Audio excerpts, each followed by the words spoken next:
அவருக்கு பின் சென்று போய்கொண்டே இருக்கிறார். ஜெயம் கொள்ளுகிறவர்கள், சாத்தானை ஜெயிக்கிறவர்களுக்கு ஒவ்வொருவருக்கும் பெண் வஸ்திரம் தரிக்கப்பட்டு பெண் குதிரையின் மேல் ஏறிக்கொண்டு அவர் எங்கே போகிறாரோ அங்கே பின் சென்று போனார்கள்.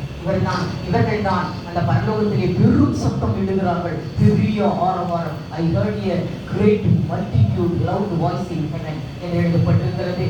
பாருங்கள், ஆதலால் நாம் ஜெயம் கொண்டவர்களாய் இந்த உலகத்திலே இந்த பாட்டை பாடிக்கொண்டே போக வேண்டும். சீயோனிலே சுவிசேஷ ஜெப ஐக்கியமே பாடுவோம், ஜெயம் கொண்டோராய் ஜெப வீரராய் சிலுவை யாத்திரை செல்லுவோம், ஜெயம் கொண்டோராய் ஜெப வீரராய் சிலுவை யாத்திரை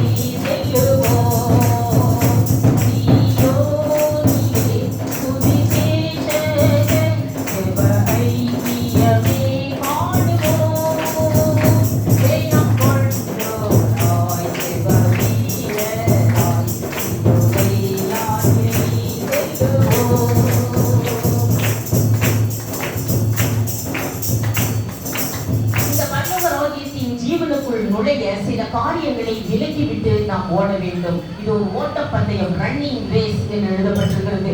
பரலோக ராஜ்யத்துக்குள் அந்த ஜீவனுக்குள் நுழைய சில காரியங்கள், ஒரு ரன்னிங் ரேஸ். அந்த ரன்னிங் ரேஸில் ஓடுகிறவர்கள் சில காரியங்களை விலக்கிவிட்டு தள்ளிவிட்டு ஓட வேண்டும். ஓட்டப்பந்தயம் ரூல்ஸ், நான் ஆறாவதுலேருந்து எம்காம் வர ஓட்டப்பந்தயத்தில் ஃபர்ஸ்ட், அதுதான் எனக்கு பிடிச்ச ஒரு ரூல்ஸ். ஆனால் கடைசியில பார்க்கும்போது இந்த ஜீவனுக்குள் நுழையும் போது அந்த ஓட்டப்பந்தயத்தை பற்றியே இந்த வேதம் சொல்லுது. ஓட்டப்பந்தயத்துல நாங்க என்ன செய்வோம் அப்படிங்கிறது எனக்கு தெளிவா தெரியும். எங்களுக்கு ஒரு கவுன்சிலர் இருப்பார் ஓட்டப்பந்தயத்துல. நமக்கு இந்த ஓட்டப்பந்தயத்துல கவுன்சிலர் யாரு தெரியுமா? இயேசு கிறிஸ்து. இப்படி போ ஒரு ஜீவனுக்குள்ள நுழைஞ்சிடலாம் சொல்லி கவுன்சிலர் இருப்பார். இந்த ஓட்டப்பந்தயம் என்ன தெரியுமா? ஜீவனை நோக்கி ஓடுகிற ஓட்டம். இதுதான் நமக்கு ஹெட்டிங்கே. ஆலோசனை கர்த்தா யாரு? ஏசாயா 9:6 நமக்கு ஒரு ஆலோசனை கர்த்தா பிறந்திருக்கு. ஆலோசனை கொடுக்கிறது ஆலோசனை கர்த்தா. ஜீவனுக்குள் நுழைய ஒரு ஆலோசனை கொடுக்கத்தான் இயேசு இந்த உலகத்துக்கு வந்து ஆலோசனை கர்த்தா பிறந்திருக்கிறார் என்று சொன்னார். பாருங்கள், அந்த ரன்னிங் ரேஸ்ல, இந்த ஓட்ட பந்தயத்துல எபிரேயர் 12:1 ஒரு ஓட்டப்பந்தயம் என்று குறிக்க ரன்னிங் ரேஸ். ரன்னிங் ரேஸ்ல என்னென்ன ரூல்ஸ் செய்வாங்களோ அதே ரூல்ஸை நம்ம ஃபாலோ பண்ணா இந்த ஜீவனுக்குள் நுழைந்து விடலாம். ரன்னிங் ரேஸ்ல யார் என்ன ஃபாலோ பண்றாங்க படிங்க. எபிரேயர் 12. ஆகையால் தேவன் போன்ற திரளான சாட்சிகள், எத்தனை திரளான சாட்சிகள் ஓடுது தெரியுமா? மேகம் போல திரளான சாட்சிகள் இந்த ரன்னிங் ரேஸ்ல ஓடுனாங்க. மேகம் போன்ற திரளான சாட்சிகள் நம்மை சூழ்ந்து கொண்டிருக்க பாரமான யாவற்றையும். ஓட்டப்பந்தய ரூல்ஸ் என்ன தெரியுமா? பாரமான யாவற்றையும் பாவத்தையும் தள்ளி. ரெண்டு ரூல்ஸ், ரெண்டே தான் தள்ளணும். பாவத்தை இந்த பக்கம் தள்ளிடணும், பாரத்தை இந்த பக்கம் தள்ளிடணும். ஒரு போட்டு போகணும்னா ரெண்டு துடுப்பு இருக்கும் இல்லையா? பாரத்தை இந்த பக்கம், அதான் பாரம், இது பாவம். ரெண்டையும் தள்ளிட்டு அப்போ அழகா போகும். போட்டு தள்ளம் போட்டு பண்ணாம போகுமா? போகாது. ரெண்ட தள்ள சொல்றாரு இந்த ஓட்டத்துல. என்னென்ன தள்ளணும் அண்டர்லைன் பண்ணுங்க. பாவத்தை தள்ளிடணும், பாவத்தையும் தள்ளிவிட்டு இருக்கிற இரண்டாவது பாயிண்ட், இயேசுவை நோக்கி நமக்கு நியமித்திருக்கிற ஓட்டத்திலே வேற யாராவது நோக்கி ஓடக்கூடாது. நான் கருத்து போறேன். ஓட்டப்பந்தயத்துல யாராவது திரும்பி பார்த்து ஓடுவாங்களா? நான் ஃபர்ஸ்ட். ஏன் நான் ஃபர்ஸ்ட் வரேன் தெரியுமா? பக்கத்துல வர்றவங்கள கூட அப்புறம் தான் தெரியும் நான் ஃபர்ஸ்ட் வந்திருக்கேன். அப்புறம் திரும்பி பார்ப்பேன். ரெண்டாவது வருவா வண்டின்னு ஒரு அம்மா. ரெண்டாவது எப்போது அது 2 தானா? ஃபர்ஸ்ட் தான் கடைசி வரைக்கும். பாதி நேரம் கிளாஸே படிக்க மாட்டோம். எல்லாம் நாங்கள் ரன்னிங் ரேஸில் தான் இருப்பேன். எப்போ பார்த்தாலும் ஓட்டப்பந்தயத்தில் ஃபர்ஸ்ட் வந்துடுவேன். அதனால எங்களை விட்டுருவாங்க. பாதி கிளாஸே அந்த நீல்கிரிஸில் அப்படி தான் ஓட்டப்பந்தயத்தில் தான். இப்போ வேற எந்த கேம்ஸ்லையும் இருக்க மாட்டேன். அப்போ யாரை நோக்கி ஓட சொல்லணும்? ஓட சொல்றது இயேசுவை நோக்கி நமக்கு நியமித்திருக்கிற ஓட்டத்தில் பொறுமையோட ஓடணும். உனக்குன்னு ஒரு ட்ராக், மற்றவற்றை உனக்கு வரைஞ்சு வச்சிருக்கோம். இவன் இதுல தான் ஓடணும். அப்போ ஒரு போட்டு. அப்புறம் அந்த பெண்ணை அந்த ட்ராக்ல தான் ஓடணும், இன்னொரு பெண்ணை அந்த ட்ராக்ல தான் ஓடணும். அவரவருக்கு ட்ராக் வரைஞ்சிருக்கும், அதுல தான் ஓடணும். உலக ஃபர்ஸ்ட் ஒரு ரன்னிங் ரேஸ்ல ஃபர்ஸ்ட் வந்துட்டா. நம்ம இந்தியாவுல ரன்னிங் ரேஸ்ல ஃபர்ஸ்ட் வந்தாச்சு ஒரு பெண்ணு. ஆகமன் கப் ஓட்டப்பந்தயத்துல ஃபர்ஸ்ட் வர்றவங்களுக்கு ஆகமன் கப் உலக ஃபர்ஸ்ட் அந்த பெண்ணு வந்துட்டா. அவனுக்கு இல்லைட்டாங்க. ஏன்? ரெண்டாவது வந்தவங்களுக்கு அவர் லேட்டா வராங்க. அவருக்கு போயிட்டு ரெண்டாவது நீதான் உலக ஃபர்ஸ்ட். ஏன் காமிக்கிறவங்க இன்ச்சா வீடியோ எடுக்குது. ஒரு ட்ராக்ல கண்ணை மூடிட்டு ஓடும் போது பக்கத்துல கோடு வரைஞ்சிருக்குது அவளோட ட்ராக். அதுல அப்படி காலை வச்சுட்டு எடுத்துட்டா. அவ்வளவுதான். ஓடுற வேகத்துல அவன் ட்ராக் அவ்வளவுதான். அதையுமே காமிக்கிறோம் 1000 முறை. பாரு, அவன் ட்ராக்ல நீ காலை வச்சுட்டு வந்துட்ட. ஓடுற வேகத்துல உன்னோட ட்ராக்ல தான் நீ ஓடணும். பக்கத்துல ட்ராக்ல காலை வச்சு நான் பந்தய பொருளை நீ இழப்பாய். உனக்கு நியமித்திருக்கிறவன் அவனால தட்டு கட்டப்படுற சாம்சுந்தராட்ட நான் கட்ட போறேன். 1,00,000 பேரை வச்சுக்கிட்டு உனக்கு என்ன வரைஞ்சிருக்கு? உன்னோட ட்ராக் என்ன? அதுலதான் நீ ஓடணும். இங்க இவங்களுக்கு இங்க நான் எழில்நகர் எம்ஜிஆர் நகர் ட்ராக் வரைஞ்சிருக்கு. உனக்கு ஏரியா வரைஞ்சிருக்கும். அதுலதான் நீ ஓடணும். மற்றவன் ட்ராக்ல நீ கால் வச்சேனா பந்தய பொருளை நீ இழப்பாய். அவனாட்டு செய்ய போற இவனாட்டு செய்ய போற என்னன்னா பந்தய பொருளை நீ இழப்பாய். முதல் ரூல்ஸ் என்னன்னா உன் ட்ராக் வரைஞ்சு வச்சிருக்கோம். அடுத்தது யாரை நோக்கி ஓடணும்? இயேசுவை நோக்கி. ஓட்டப்பந்தயத்துல ஓடுகிறவர்கள் திரும்பி திரும்பி பார்த்துட்டு ஓடக்கூடாது. வந்துட்டாலாம் அப்படின்னு என்ன யார் வராங்க முதல்ல அப்படி பார்ப்பாங்க. ஒரே வேகம் தான், அவ்வளவுதான். யாரையும் திரும்பி திரும்பி அவங்க வர்றாங்களா இவங்க வருதா. நானும் என் வீட்டுல யாராவது வர்றாங்களான்னு எழுதுறது இல்லை. நான் எங்க அம்மாட்டின்னு சொல்ல மாட்டேன், எங்க அக்காடி இப்போ வந்து யாருக்குமே தெரியாது. தெரியுமா? சொல்லவே இல்லை. போகிறதே சொல்ல மாட்டேன். வேண்டாம் வாங்க. அவங்க ட்ராக்ல கால் வைக்க மாட்டேன். யாருக்கு ஆலோசனை என்னோட ட்ராக் நான் போகணும். அவ்வளவுதான். யாரையும் நீங்க வர்றீங்களான்னு கூட கேட்க மாட்டேன். கோயிலுக்கு வர்றீங்களா சர்ச்சுக்கு வர்றீங்களா கேட்க மாட்டேன். என்னோட வேலையே இல்லை. வெளில போக மாட்டேன். எழுதியெல்லாம் பார்த்தேன், முடியல. தரன்னு இழுத்து பார்த்தேன். யாரும் எல்லாரும் நினைச்சிக்கவே மாட்டேங்கிறாங்க. நான் என்ன பண்றது? சொல்லியும் பார்த்து வர மாட்டேங்கிறாங்க. வந்தா வாங்க, வராட்டி போங்க. நான் போய் முடிச்சுட்டு வந்தேன். அவ்வளவுதான் என் வேலை. அதுதான். அதனால ஓட்டப்பந்தய ரூல்ஸ் இது. மற்றவங்களை திருப்பி பார்த்தீங்கன்னா உனக்கு வேகம் குறையும். வேகம் குறைஞ்சிருச்சுன்னா அப்புறம் அவ்வளவுதான். திருப்பி பார்த்தீங்கன்னா வேகம் குறைஞ்சிடும். யார் யார் வர்றாங்களா இல்லையான்னு கூட பார்க்க கூடாது. ஒரே மூச்சுல ஓடணும். பந்தய சாலையில் ஓடுகிறவர்கள் என்று நமக்கு நியமித்திருக்கிற ஓட்டத்தில் பாடுங்கள் ஓடுங்கள் என்று 1 கொரிந்தியர் 9:24 நமக்கு நியமித்திருக்கிற ஓட்டத்தில் பொறுமையோடு ஓடக்கொடவும் என்று சொல்லப்பட்டிருக்கிறது. 1 கொரிந்தியர் 9:24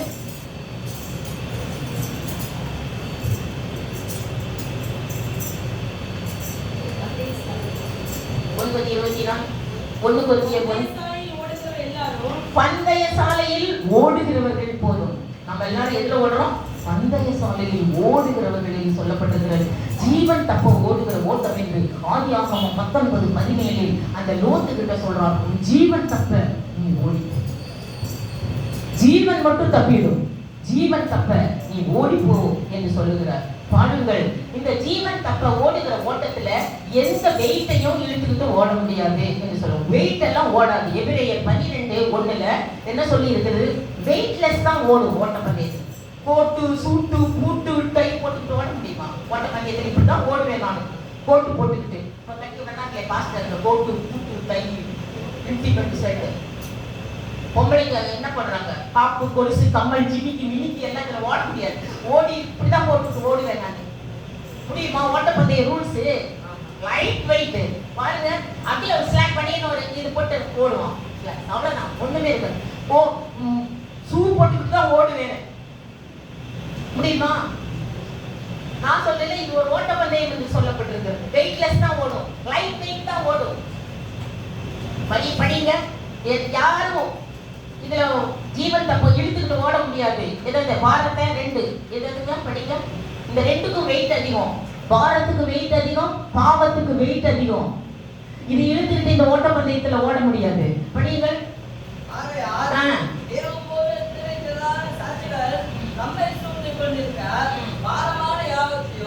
பாரம் வெயிட் ஜாஸ்தி. பாரத்தை தள்ளிடணும், பாவத்தை தள்ளிடணும் என்று சொல்லப்பட்டிருக்கிறது. பந்தய பொருள் என்ன தெரியுமா? நமக்கு நித்திய ஜீவன். 1 கொரிந்தியர் 9:25 அவர்களுக்கு ஆகமமான கப்பு.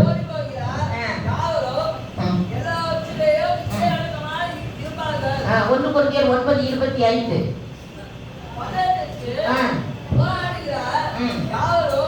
எல்லாவற்றிலேயும்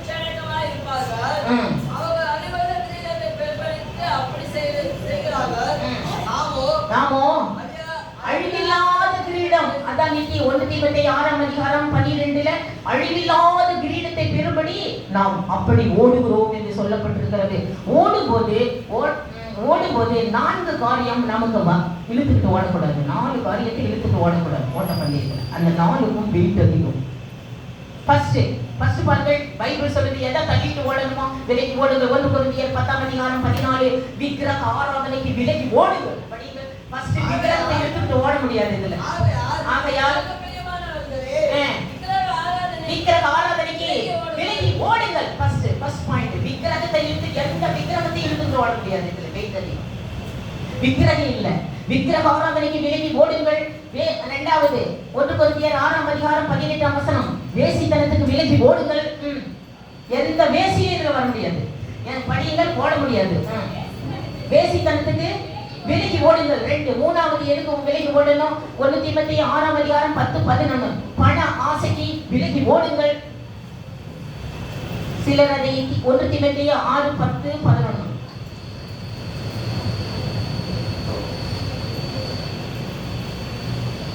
1 தீமோத்தேயு 6:10-11 பண ஆசை எல்லா தீமைக்கும் வேறாய் இருக்கிறது. எல்லா தீமைக்கும் வேறாய் இருக்கிறது. சிலர் அதை இச்சித்து அநேக வேதனைகளினால் தங்களை உருவ குத்தி கொண்டிருக்கிறார்கள். நீயோ தேவனுடைய மனுஷனை இவைகளை விட்டு ஓடு. பணம் வேணும் எப்படி சம்பாதிக்கலாம் இந்த பண்ணியை திறந்துட்டு பாருங்க. எல்லாத்தையும் பண்ணி வளர்க்குறவங்களை பார்த்துருக்கீங்களா? நான் பார்த்துருக்கேன். எல்லா மிருகத்தை விட பண்ணி வளர்க்குறவங்களை பார்த்துருக்கீங்க. கொஞ்சம் பேர் போய் பாருங்க. பண்ணியை மட்டும் திறந்து விடுவாங்க. எங்க நீலகிரியை பார்க்க திறந்து விட்டா என்ன தெரியுமா செய்யும்? பூமியில எங்க பணம் கிடைக்கும், எங்க கிடைக்கும் யாரை உரு பூமியிலேயே அவளை திறந்து விட்டா நேரம் அது போகும். வானத்தை பார்க்காது, மேல பார்க்காதது. எங்க பாஸ்டர் சொன்னார், ஒரே ஒரு தடவை தான் பண்ணி வானத்தை பார்க்கலாம். அதை அடிச்சு 4 கால அடிச்சு கொண்டு போட்டு அதை கட்டி தூக்கி போவாங்களா, அப்போ மேல பார்க்கலாம். அது வரைக்கும் கீழே தான் பார்த்துட்டே இருக்கும். பண்ணியை திறந்து விட்டா மட்டும் எங்க கிடைக்கும், எங்க சோறு கிடைக்கும், என்ன பண்ணல, எங்க பணம் கிடைக்கும். விக்கிரக ஆராதனைக்கு விலகி ஓடுங்கள். பண வேசித்தனத்துக்கு விலகி ஓடுங்கள். பண ஆசைக்கு விலகி ஓடுங்கள். தீமோத்தேயு 2 தீமோத்தேயு 2:22 பாலியத்துக்குரிய இச்சைகளுக்கு விலகி ஓடுங்கள் என்று சொல்லுங்கள். வெயிட் ஜாஸ்தி. இந்த 4 படியுங்கள். 2 தீமோத்தேயு 2:22 பாலியத்துக்குரிய இச்சைகளுக்கு விலகி ஓடி. 4 காரியத்துக்கு விலகி ஓடணும். இந்த 4ஐயும் இழுத்துக்கிட்டு ஓட பார்க்கறாங்க பாருங்க. இதையெல்லாம் இழுத்துக்கிட்டு ஓடினால் பந்தய பொருளை நீ இழப்பாய், நித்திய ஜீவனை இழப்பாய். இதையெல்லாம் இழுத்துக்கிட்டு ஓட முடியாது. ஃபர்ஸ்ட் பாயிண்ட் சொல்லுகிறேன், அதுக்கு தான் டைம் இருக்குதுன்னு நினைக்கிறேன். பாலியத்துக்குரிய இச்சைகளுக்கு நீ விலகி ஓடு என்று சொல்லப்பட்டிருக்கிறது. 2 தீமோத்தேயு 2:22 இச்சைகளுக்கு விலகி ஓடு. சிலர் இதை இச்சித்துட்டு ஓடுறாங்க. ஆண்கள் எப்படி ஓடுவேங்கிறாங்க தெரியுமா? போட்டு சூட்டு கூட்டு தை இன்டிமெண்ட் செட்டு குட்டிக்கிற பவுடரை இழுத்துட்டு ஓட பார்க்குறாங்க ஆண்கள். இதுக்கெல்லாம் வைத்து ஆண்கள் எப்படி ஓடணும்? 1 தீமோத்தேயு 3:2, 2, 3, 4 1 தீமோத்தேயு 3:2, 2, 3, 4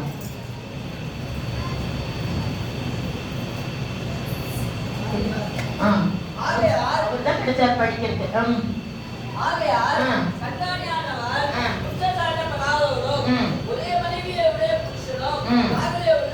என்ன ஒரே மனைவியோட புருஷன் தான் இந்த ஓட்ட பந்தயத்துல ஓட முடியும். ஒரே மனைவியை தான் எடுத்துக்கிட்டு ஓடணும். ஒரே கண்காணியோட. கண்காணின்னா என்னன்னு தெரியுமா? சர்ச்சுக்கு கண்காணியானவன். சர்ச்சுக்கு பாஸ்டர் அப்ப எப்படி இருக்கணும்? கண்காணி அப்படின்னா தண்ணி ஊத்துறது, காய் போடுறது, இந்த லைட் ஆஃப் ஆயிடுச்சுன்னா உடனே ஓடிடுவாங்க பண்ணுவாங்க. இந்த மைக் ஏதாவது உடனே வருவார், ஓடி வந்து மைக்கை அடிச்சு கண்காணி. இந்த சர்ச்சை கண்காணிச்சுட்டே இருக்கிறாங்க. கடைசி இப்படி எல்லாரும் போயிட்டாங்களா, எல்லாரும் சாப்பாடு கொடுத்தீங்களா? இந்த கண்காணி எப்படி இருக்க வேண்டும்? ஒரே மனைவியை உடையவனாக இருக்க வேண்டும். கண்காணிக்க அப்படி பாருங்க. ஒரே மனைவியை எடுத்துட்டுனா இதுல கண்காணியானவன் ஒரே மனைவியை உடையவனும் இழிவான ஆதாயங்களை இச்சையாதவனுமாய் இருக்க வேண்டும். பாருங்க. அது மாத்திரல்ல, பெண்கள் எப்படி ஓடணும்? அலங்கரியாமல் ஓட வேண்டும். 1 கொரிந்தியர் 7:2 அலங்கரிக்காமல், பெண்கள் அலங்கரியாமல், உடலை அலங்கரியாமல் ஓடணும். யாருமே அலங்கரிச்சுக்கிட்டு படியுங்கள்.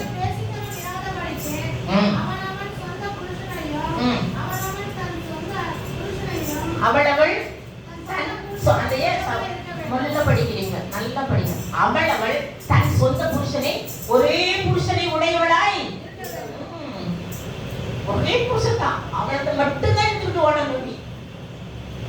வேற எல்லாம் முடியாது. மனைவிக்கு தான், புருஷனுக்கு தான் கட்டில கொடுத்துட்டாங்க, நமக்கு இல்லை பாருங்க அப்படிங்கிற. புருஷர்களுக்கு ஒரே மனைவி உடையவனா இருக்கணும். மனைவி ஒரே புருஷனுக்கு வாழ்க்கை.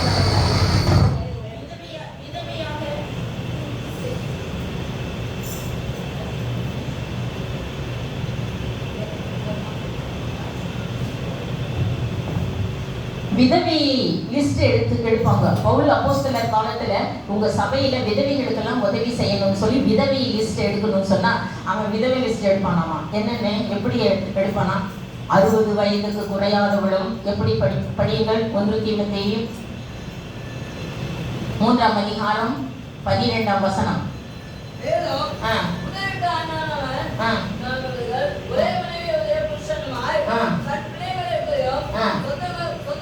பெண்கள் 1 தீமோத்தேயு 5:9 படிங்க.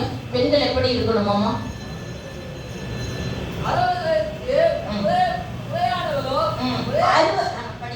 60 வயதுக்கு வேற யாரும் படிக்கிறீங்களா? 60 வயதுக்கு குறையாதவளும், ஒரே புருஷனுக்கு வாழ்க்கைப்பட்டவளாய் இருக்க வேண்டும். அவளைத்தான் சபையில நீ சேர்க்கணும். ஒரே புருஷனுக்கு அவன் வாழ்க்கப்பட்டாலும் அவன் சரித்திரத்தை எடு. அவளை வேணா விதவை லிஸ்ட்ல சேர்த்து அவளுக்கு படம் கொடுக்கறதுன்னா கொடு. நீ லிஸ்ட் எடுத்து தான் கொடுக்கணும். என்ன அவளை பாரு, அவன் ஒரே புருஷனுக்கு வாழ்க்கைப்பட்டவள், 60 வயதுக்கு குறையாதவளும், ஒரே புருஷனுக்கு வாழ்க்கைப்பட்டவளாய் இருக்க வேண்டும். அவளை மாத்திரம் உன் விதவை லிஸ்டில் நீ சேர்த்துக்கொள், உன் சபையில நீ சேர்த்துக்கொள் என்று சொல்லப்பட்டிருக்கிறது. அலங்கரியாமல் ஓட சொன்னார். 1 கொரிந்தியர் 7:2 பெண்கள் உடலை அலங்கரிக்காமல் ஓட சொன்னார். 1 பேதுரு 3ஆம் அதிகாரம் 3 பெண்கள் எப்படி ஓட வேண்டும் இந்த ஓட்ட பந்தயத்துல? உடலை அலங்கரிக்காமல். எல்லாம் அலங்கரிச்சுக்கிட்டு காப்பு, கொலுசு, கம்மல், ஜிமிக்கி, மினிக்கி எல்லாம் இதுல ஓட முடியாது. இது வெயிட் ஜாஸ்தி. படியுங்கள். 3 நகைகள், உயர்ந்த வஸ்திரம், பட்டு புடவை. இதுக்கு விலை காஸ்ட்லி வந்து பட்டு நகைகளுக்கு வெயிட் அதிகம். எதாவது அலங்கரியாமல் படியுங்கள். 1 பேதுரு 3 மயிரை பின்னி அண்டர்லைன் பண்ணுங்க. பொன் ஆபரணங்களை அணிந்துட்டு ஓட முடியாது. ஆபரணங்களை அணிந்து உயர்ந்த வஸ்திரத்தை உடுத்திக் கொள்ளுதலாகிய உங்களுக்கு அலங்காரமாய், ஆமா, அலங்கரியாமல் ஓடணும். போதும் அலங்கரிக்காமல். எல்லா நகையும், உயர்ந்த வஸ்திரம், பட்டு புடவை எல்லாம் இழுத்துக்கிட்டு ஓட முடியாது. வெயிட் அதிகம். பந்தய சாலையில் ஓடுகிறவர்கள் 1 கொரிந்தியர் 9ஆம் அதிகாரம் 25 பந்தய சாலையில் ஓடுகிறவர்கள் எல்லாரும் இச்சை அடக்கமாய் இருப்பார்கள் என்று எழுதப்பட்டிருக்கிறது. படியுங்கள். 1 கொரிந்தியர் 9:25 everyone who competes for the prize is temperate in all things என்று எழுதப்பட்டிருக்கிறது. we are running for the imperishable crown என்று எழுதப்பட்டிருக்கிறது. படியுங்கள். 1 கொரிந்தியர் 9:25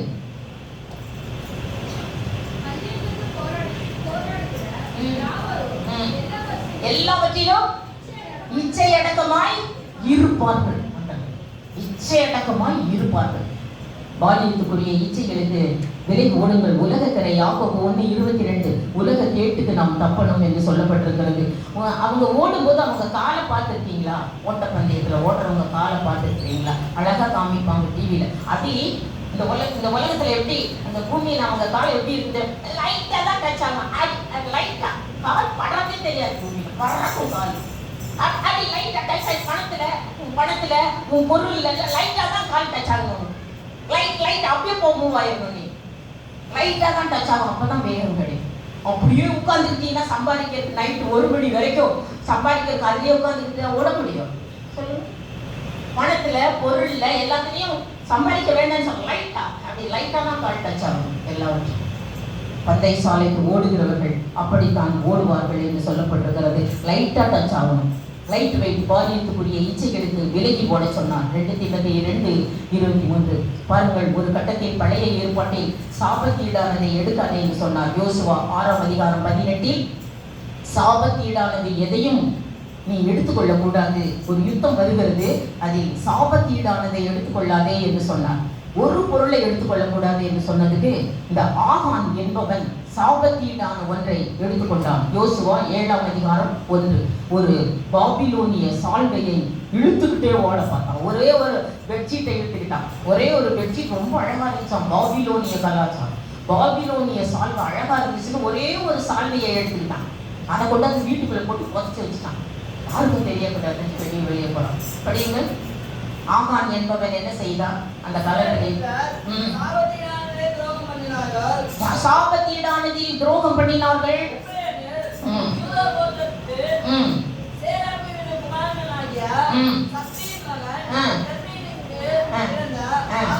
அண்டர்லைன் பண்ணுங்க. ஆகான் என்பவன் சாபத்தீடானதை எடுத்து தன் வீட்டில் எடுத்து வைத்துக் கொண்டான். என்னட்ட 7:21 என்னட்டை எடுத்துக்கொண்டான். ஒரே ஒரு பொறுப்பாளர், ஒரே அழகா யுத்தம் வந்துருச்சு.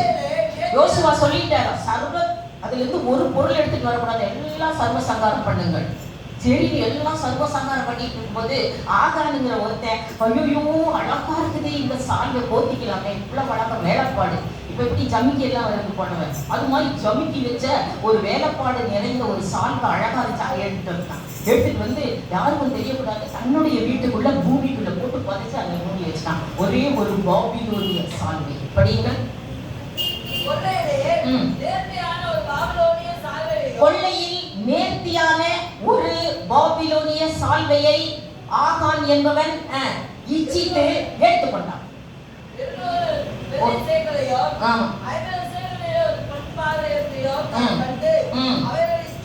எடுத்துக்கொண்டேன் என்று. அப்போ யுத்தம் வந்துச்சு. மறுபடியும் யுத்தம் வரும்போது எல்லாம் சாகுறாங்க. கிறிஸ்டின் அத்தனை பேரும் சாகுறாங்க. இந்த இஸ்ரவேலர் அனைத்தரும் சாகுறாங்க. அப்ப யோசுவா சொல்றாரு, என்ன காரணம்?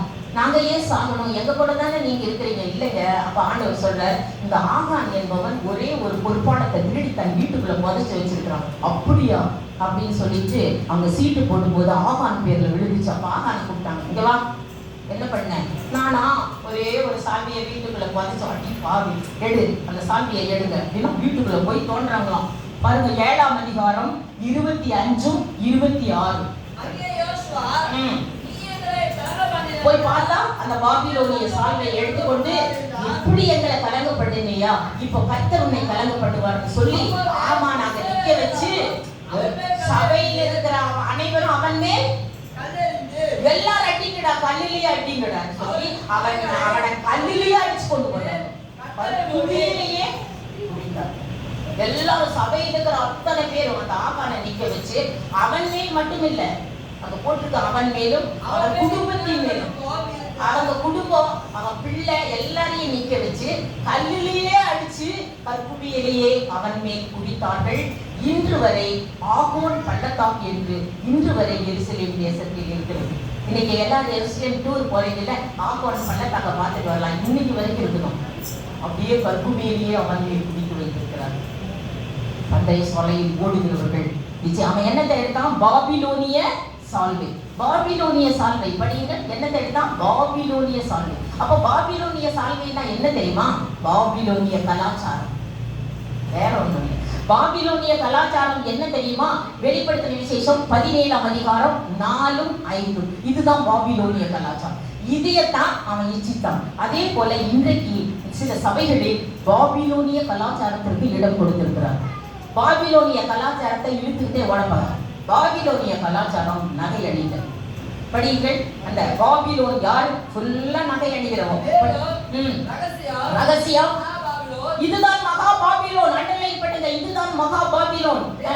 வேசிகளுக்கும் 60 பேருக்கும் தாய் என்னும் நாமம் அவள் நெற்றியிலே எழுதப்பட்டிருந்தது. இவள் தான் மகா பாபிலோன். அவள் எப்படி தன்னை அலங்கரித்துக் கொண்டிருக்கிறாள்? படிப்பா 4, 5. அந்த ஸ்திரீ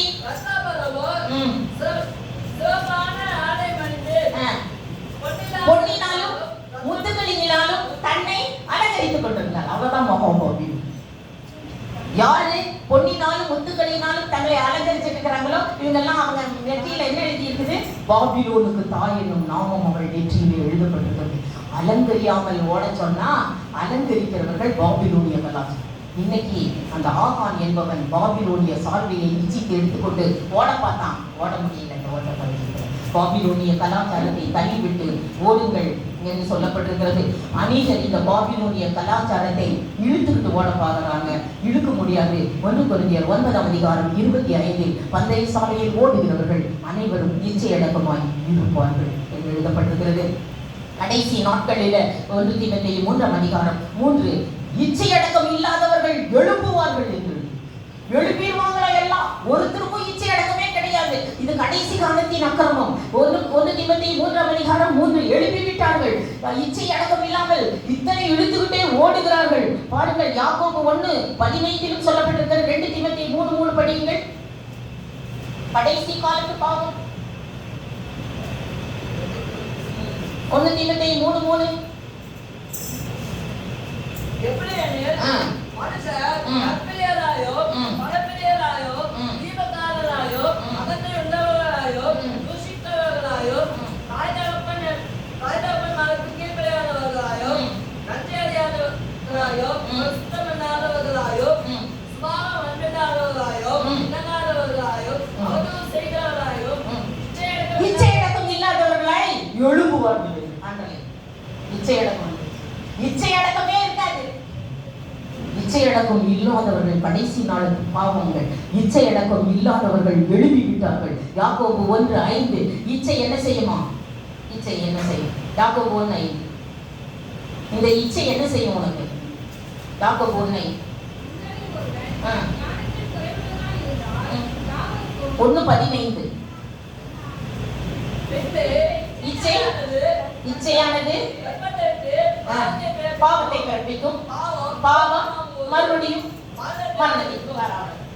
மறுபடியும் இச்சைப்பட்டீங்கன்னா அது உனக்கு பாவத்தை கற்பிக்கும். பாவ மறுபடியும் மரணத்தை. இப்படியே ரவுண்ட் அடிக்க வேண்டியதுதான். இச்சை பாவத்தை கற்பிக்கும், பாவம் மரணத்தை கற்பிக்கும். இச்சை பாவத்தை கற்பிக்கும், அப்புறம் பாவம் இப்படியே ரவுண்ட் அடிக்க வேண்டியது. நான் சொல்லுவேன், இச்சை பாவத்தை கற்பிக்கும். அதனால் இச்சை அடக்கமாய் இருக்க வேண்டும் என்று சொல்லப்பட்டிருக்கிறது. இம்மை ஏற்ற இன்பங்களை நம்மை விட்டு முற்றும் அகற்றுவோம். இம்மை ஏற்ற இன்பங்களை நம்மை விட்டு முற்றும் அகற்றுவோம். மாறாத சந்தோஷம் தேடிடுவோம். மாறாத சந்தோஷம் தேடிடுவோம். மறுமை தோன்றியதை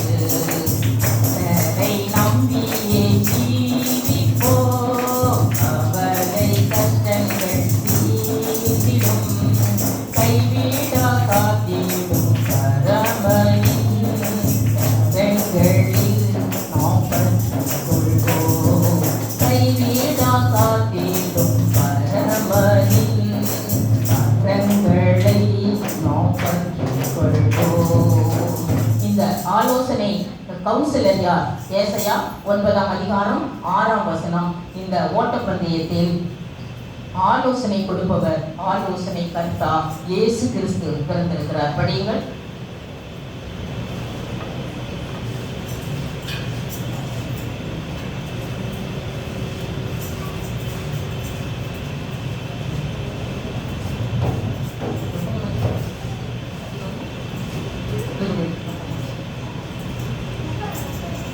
ஆலோசனை கவுன்சிலர் யாருங்க? கூட்டத்தில்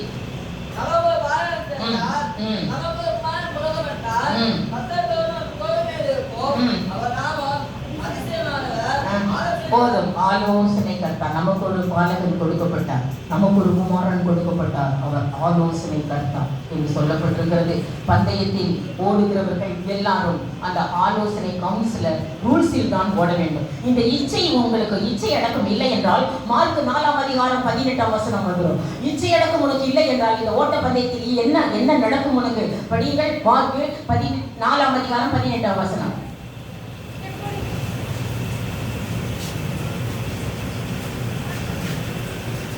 4:18. வசனத்தை கேட்டோம். நீ வசனத்தை கேட்டு, இத்தனை வசனம் கேட்டுட்டோம், நம்ம கேட்டு உலக கவலைகளையும் ஐஸ்வர்யத்தின் மயக்கமும் மற்றவர்களை பற்றி உண்டாக்கிய இச்சைகளும் இச்சைகள் வந்துருச்சுன்னா அது என்ன செய்யும்? நீ கேட்ட வசனத்தை படிமா, உபேசித்து வசனத்தை நெருக்கி போடும். நீ கேட்ட வசனம் அத்தனையும் நெருக்கி போடும். இச்சை இருந்தா, இச்சை அடக்கம் இல்லை என்றால் நீ கேட்ட வசனம் அத்தனையும் அப்படி நசுக்கி போடும். விளையவே விளையாது எந்த வேலை. கேட்ட வசனத்தை அது நசுக்கி போடும் என்று சொல்லப்பட்டிருக்கிறது. இந்த ஓட்ட பந்தயத்தில் கண்ணீரோடு நீதிமானுக்கு வாழக்கூடிய நிர்பந்தங்கள் போல வரலாம் என்று சொல்லப்பட்டிருக்கிறது. லூக்கா 6:21 Blessed are you who weep now, for you shall laugh என்று எழுதப்பட்டிருக்கிறது. கஷ்டத்தோடு கண்ணீரோடு அழுது கொண்டு இந்த உலக வாழ்க்கையை நடத்த வேண்டிய நிர்பந்தம் வந்தாலும் கூட பாருங்கள், லூக்கா 6:21 இனி நகைப்பீர்கள் என்று சொல்லப்பட்டிருக்கிறது. பந்தய பொருளை, அந்த சித்திய ஜீவ கிரீடத்தை நாம் பெறும் பொழுது நகைப்போம் என்று சொல்லப்பட்டிருக்கிறது. படிகள்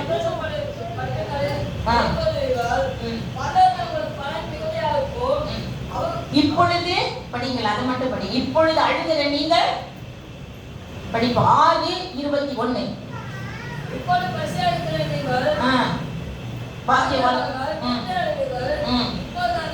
அண்டர்லைன் பண்ணுங்க. இப்பொழுது அழுகிற நீங்கள் பாக்கியவான்கள், இனி போதும், இனி நகைப்போம். அந்த பந்தய பொருளை நாம வாங்கும்போது, நித்திய ஜீவனை வாங்கும்போது நகைக்க போகிறோம். அழுது கொண்டு பந்தயத்துல போடுறவங்க அழுது கொண்டே போகிறார்கள். அள்ளி தூவும் விதையை சுமந்து கொண்டு போகிறவன் அழுது கொண்டே போகிறான். அவன் அறுத்த அரிகளை அதை எடுத்துக்கொண்டு வரும்போது கம்பீரத்தோடு அவன் திரும்பி வருவான் என்று சங்கீதம் 126 6:5 கம்பீரத்தோடு நாம் இதை திரும்புவோம் என்று சொல்லப்பட்டிருக்கிறது. கர்த்தரால் மீட்கப்பட்டவர்கள் ஆனந்த களிப்புடன் பாடி ஜீவனுக்கு திரும்பி வருவான். நித்திய மகிழ்ச்சி அவர்கள் தலையின் மேல் இருக்கும், சஞ்சலமும் தவிப்பும் அவர்களுக்கு ஓடிப்போகும் என்று எழுதப்பட்டிருக்கிறது. கர்த்தரால் மீட்கப்பட்டவர்கள் ஆனந்த களிப்புடன் பாடி சீயோனுக்கு திரும்பி வருவார்கள். பரலோகத்துக்கு திரும்பி அத்தனை பேர் வருவார்கள் என்று சொல்லப்பட்டிருக்கிறது. சங்கீதம் 126 6 நாம் அழுகின்றே கண்ணீரோடே விதைக்கிறவர்கள் கம்பீரத்தோடே இனி அறுவடை. கண்ணீரோடே நீ விதைத்தால் கம்பீரமாய் அறுத்திடுவாய். கண்ணீரோடே நீ விதைத்தால் கம்பீரமாய் அறுத்திடுவாய். கண்ணீரோடே நீ விதைத்தால் கம்பீரமாய் அறுத்திடுவாய். கண்ணீரோடே நீ விதைத்தால் கம்பீரமாய் அறுத்திடுவாய்.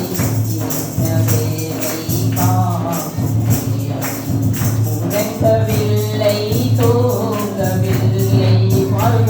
பாருங்கள், பந்தய சாலையில் ஓடுகிற ஒரு நாளை கூட சொல்ல முடியல. ஒன்னே ஒன்னைத்தான் சொன்னேன், இச்சை அடக்கமாய் ஓடுவார்கள். பந்தயத்துக்கு போராடுகிறவர்கள் அத்தனை பேரும் இச்சை அடக்கமாய் இருப்பார்கள் என்று சொல்லப்பட்டிருக்கிறது. 4 காரியத்துக்கு இந்த ஓட்ட பந்தயத்துல விலகி ஓடணும். சிலர் இந்த இழுத்துக்கிட்டே ஓட பார்க்குறாங்க. ஓடும்போது இதுக்கு பந்தயத்துல ஓடும்போது இதுக்கு வெயிட் அதிகம், அதனால வெயிட்லெஸ் தான் ஓடும். 1.5 மாத்திரை சொன்னேன். ஆண்டவர் என்ன சொன்னார்? அலங்கரியாமல் ஓடுங்கள். புருஷர்கள் எப்படி ஓட சொன்னார்? ஒரே மனைவியை உடையவர்களாய் இருக்கணும். இழிவான ஆதாயங்களை இச்சியாதவனாய் ஓட வேண்டும். ஒருவனையும் அடியாதவனாய், ஒருத்தரை கூட அடிச்சிருக்க கூடாது அவனுடைய வாழ்க்கையில. அது அவங்க ஓடப்பட்டது. ஒருத்தரை கூட என்ன கோபம் பட்டா அவங்களுக்கு விடுத்த உடனே அடிதான். அப்புறம் ஏன் அடிச்சாங்க? ஆண்கள் ஒருவனையும் அழியாதவனாய் இருக்க வேண்டும், சண்டை பண்ணாதவனாய் இருக்க வேண்டும். இப்படியெல்லாம் போட்டுட்டு கண்களே பொறுத்து சண்டையே பண்ணியிருக்க கூடாது. முற்கோபம் இல்லாதவனாய் இருக்க வேண்டும். கோபமே வரக்கூடாதான். ஆம்பளைக்கு கோபமே வரக்கூடாதுன்னா எப்படி? அந்த மாதிரி அப்படித்தான் இந்த பந்தய சாலைக்கு போராடுகிறவர்கள், ஓடுகிறவர்கள் அப்படித்தான் இருக்க வேண்டும். இச்சை அடக்கமாக இருப்பார்கள். ஆண்கள் கோட்டு, சூட்டு, கம்மல், ஜிமிக்கி, இந்த மினிக்கு எல்லாம் இதில் ஓடாதபடி கர்த்தர் காத்துக் கொள்வாராக. நாம் எல்லாரும் நித்திய ஜீவனை பெற்றுக்கொள்வோமாக. பந்தய சாலையில் கூடி கர்த்தர் இந்த வசனத்தை ஆசீர்வதிப்பார்.